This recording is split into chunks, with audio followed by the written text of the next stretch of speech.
ఈ ఫిష్ మీరు ఎప్పుడన్నా తిన్నారా? ఇది బ్లాక్ పాంఫ్రెట్ అంటండి. తెలుగులో వచ్చేటప్పటికి నల్ల చందువ. ఇందులో అసలు ముళ్ళు లేవు. ఒక్కటే ముళ్ళుంది. చాలా బాగుంది కూడాను టేస్ట్.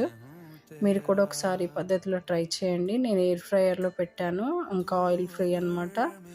ఒక 1 స్పూన్ మాత్రమే ఆయిల్ వేశాను. ఒక 1 స్పూను జింజర్ గార్లిక్ పేస్ట్, ఒక స్పూను కారం, కొంచెం పసుపు, ఒక స్పూన్ ధనియా పౌడరు, కొంచెం గరం మసాలా అంటే హాఫ్ స్పూన్ దాకా గరం మసాలా వేసుకొని, తర్వాత అలాగే కార్న్‌ఫ్లోర్ ఒక 1 స్పూన్ కూడా వేసేసుకొని మంచిగా మ్యారినేట్ చేసుకొని ఒక హాఫ్ అన్ అవర్ పెట్టేసుకొని వాటిని ఎయిర్ ఫ్రైయర్లో పెట్టేసుకోవడమేను.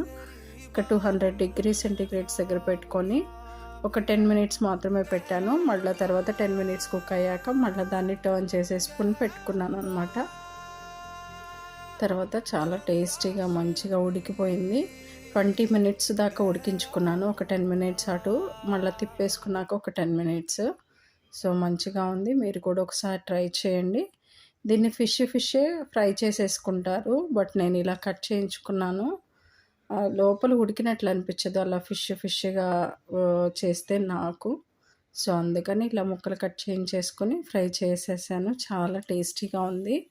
మీరు కూడా ఒకసారి ట్రై చేయండి. ఆ రోజు పప్పుచారు చేసుకున్నామండి. అందులో టేస్ట్ చేశాను. Thank you for watching.